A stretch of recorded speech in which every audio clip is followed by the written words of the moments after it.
আজ সকাল সকাল ঘুম থেকে উঠে কিন্তু বেরিয়ে পড়েছি একটা জায়গায় যাওয়ার জন্য। আর সেই জায়গাটা কোথায় তোমরা কিন্তু টাইটেল আর থাম্বনেল দেখে সবাই বুঝে গেছো। আর এখানে এসে তো দেখি এত লম্বা লাইন, আদেও বুঝতে পারছিলাম না যে এই জায়গাটাকে আমরা আদেও অডিশন দিতে পারবো নাকি আদেও ফিরে যেতে হবে, সেটাও বুঝতে পারছিলাম না। তারপরে সামনে একটা নার্সারি দেখে কিন্তু আমি ঢুকে পড়েছিলাম নার্সারিতে গাছ দেখতে। এখানে খুব সুন্দর সুন্দর ফুলের গাছ দেওয়া হচ্ছিল, অনেক রকম অনেক নতুন নতুন গাছের নাম আমি জানলাম, দেখলাম। জায়গাটা খুবই সুন্দর। আর এই জায়গাটা কিন্তু ছিল বালিগঞ্জ থেকে নেবে একটুখানি হাঁটা পথ। আর তোমরা কারা কারা এরকম অডিশন দিতে যাও বা গেছো বা সিলেক্ট হয়েছো সেটা কিন্তু আমাকে কমেন্ট করে বলবে। আর এখানে কিন্তু আমরা ঘোরাও কমপ্লিট হয়ে গেছিলো। এবার আমি আবার কিন্তু বেরিয়ে যাচ্ছিলাম এখান দিয়ে। আর বেরোনোর পথেই আমার চোখে পড়লো অন্য রকমের ফুলের গাছ। জবা ফুলই দেখতে, কিন্তু কিছুটা আলাদা রকমের। আর এই ফুলটার নাম কিন্তু আমি এখন অবধি জানিনি। তোমরা যদি এই ফুলগুলোর নাম জেনে থাকো তাহলে কিন্তু সেটা আমাকে অবশ্যই জানিও যে কী নাম এই ফুলগুলোর। আর এখানে কিন্তু নার্সারিতে যে সমস্ত জিনিস থাকে সেইগুলো সবই রাখা ছিল।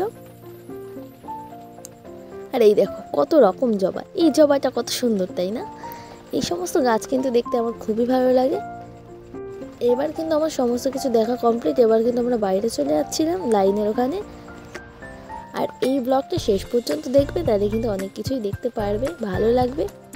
আর তোমরা কারা কারা এরকম নার্সারি দেখতে বা গাছ লাগাতে ভালোবাসো সেটা কিন্তু আমাকে অবশ্যই জানাবে।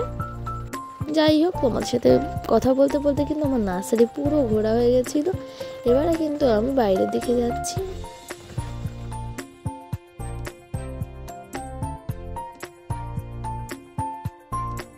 আর এই দেখো বাইরে বেরোনোর সময় এই জায়গাটা কতটা ভিড় আমি তো বুঝতেই পারছিলাম না, তবুও আস্তে আস্তে বেরোলাম। আর এখানে কিন্তু এখনও লম্বা লাইন চলছে। আমরা তো ভাবছিলাম বাড়ি চলে আসব, কিন্তু শেষ পর্যন্ত কি হলো, আমরা কি অডিশন দিতে পারলাম সেটা কিন্তু দেখার জন্য আমাদের পুরো ভিডিওটা আপনাদেরই দেখতে হবে। আর আমার চ্যানেলে নতুন হলে কিন্তু চ্যানেলটিকে অবশ্যই সাবস্ক্রাইব করে আমাদের পাশে থাকবে, যাতে নতুন নতুন ভিডিও তোমরা সবার আগে দেখতে পাও। আর এই দেখো আমরা কিন্তু শেষ পর্যন্ত অডিশন দিতে গিয়েছিলাম।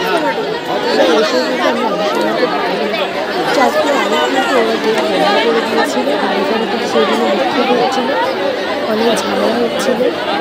আমরা দাঁড়িয়েছিলাম যে আগে কি ওরা দরজা খুলবে কি না খুলবে, সেই জন্য আমরা ধরে ধরে সবাই দাঁড়িয়েছিলাম। কিন্তু কিছুক্ষণ পরেই আমার দরজাটা খুলে ফেলেছিল। জিনিসটা নিজের চোখেই দেখে না, এরকম আগে কোথাও আমরা যাইনি, কিন্তু এই বাড়িতে যেটা দেখলাম সেটা সত্যি খুব এটা আমরা কেউই আশা করিনি। প্রায় 1,500 থেকে 2,000 লোক অডিশন দিতে পারিনি, সবাই কিন্তু এখানে সারাদিন বৃষ্টির মধ্যে আমরা ভিজেছি, সেইগুলো কিন্তু আমরা দাঁড়াতে পারিনি। অডিশনটা ওরা নেয়নি, সারাদিনকে আগেই গেটটা বন্ধ করে দিয়েছে, সেই জন্য সবাই প্রতিবাদ জানাচ্ছিল। আর জোরে জোরে দরজা ধাক্কাটাকি করাতে ওরা মাইকিংটা অ্যানাউন্স করে বলে দিয়েছিল, যার জন্য আমরা কিন্তু সেখান থেকে একটু পরেই চলে এসেছিলাম।